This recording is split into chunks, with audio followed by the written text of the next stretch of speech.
is waving his hand. Prost goes through, waving his hand at the officials. He wants to stop the race, and who can blame him?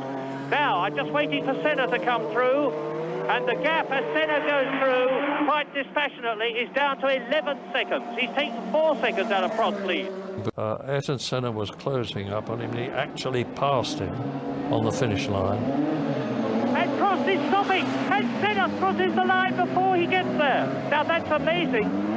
Prost has stopped actually on the line. Senna passed him as he got to the line. It will be really a tragic result for Senna. However, he's not about to be world champion this year. He will undoubtedly be world champion in the future if his career continues. Portuguese Grand Prix at Estoril, only his second race for the team. The man of the 1985 Portuguese Grand Prix is and has been all through practice and all through the race. This man, Ayrton Senna, in the JPS Team Lotus. Out goes the checkered flag, and Senna has won. Look at him, both hands waving with joy. Well, I'm very happy to be the one that managed to prove that the Lotus car is not only quick in qualifying conditions, but even on race conditions, although it was wet. The Monaco Grand Prix, a race that Senna was dominating, that also showed his immaturity as a racer and a character. Ayrton had nearly a minute's lead. Senna leading by 40 seconds now, an enormous margin. And then suddenly a line went by Gerhard. Prost is taking, he's done it. Prost has taken Berger. And then started carving lap record after lap record, and taking 2-3 seconds a lap on Senna. That is Senna. Sensation. On lap 67, Ayrton Senna goes out of the lead of the Monaco Grand Prix at the Portier. Conveniently, his flat was very close there. All afternoon, the rest of the afternoon, ringing, and first they didn't answer anybody. Later on, he answered him. Close to putting his teammate into the pit wall.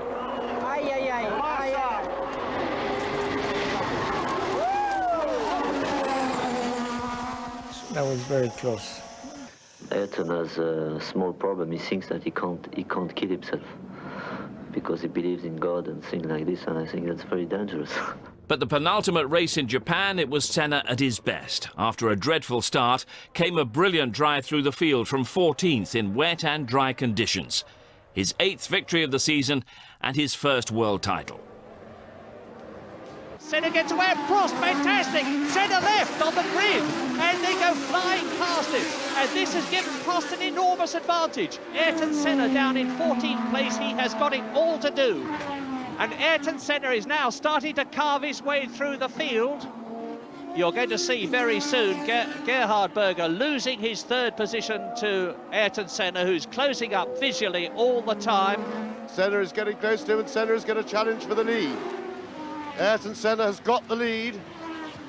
And once again, we had the situation where Ayrton Senna is prepared to put his courage in both hands, go for it and dive through. Ayrton Senna crosses the line, and you can see his exultation. Alain Prost crosses the line in 2nd position. Ayrton Senna, the new world champion. It's been a long season, I think, for me and for Alain, and it's been amazing fighting between us.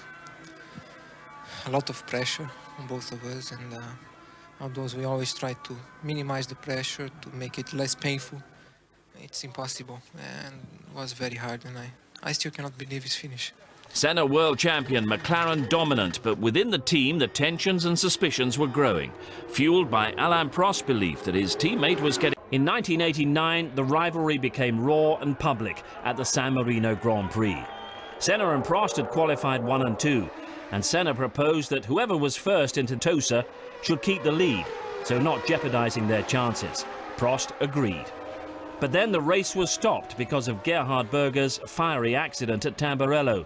And when the restart came, it was Prost away first. But Senna ignored the arrangement and went past through Tosa. According to him, the team orders didn't apply to the restart.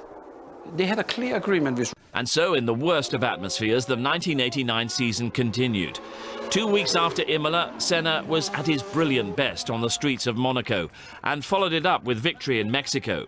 But back came Prost, and by the time he won the Italian Grand Prix at Monza, with Senna crashing out to the delight of the tifosi, Prost had already announced he was no longer committed to McLaren and would be a Ferrari driver in 1990. In the next race at Estoril, Senna's controversial collision with the already black-flagged Nigel Mansell produced a non-finish and a body blow to his title hopes.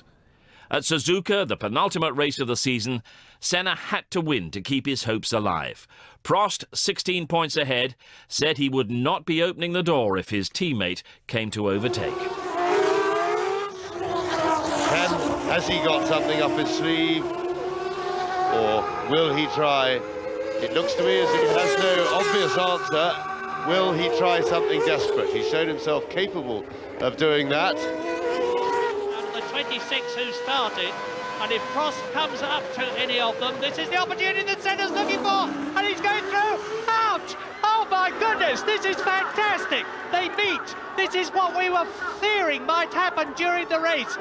And that means to say that Prost has won the World Championship. Alain Prost, World Champion of 1989. I remember being sitting. Perhaps his most famous drive, the opening action in the European Grand Prix at Donington in 1993. Prost gets away well, so does Hill, so does Schumacher. Senna is crowded out and is down to 5th position. And Ayrton Senna is up to 4th position ahead of Schumacher and challenging Wendlinger as they go round the right-hander into the old hairpin. Senna is up to 3rd. And Senna goes through into the lead. He's passed Alain Prost, so the McLaren leads. Prost 2nd, Hill is 3rd.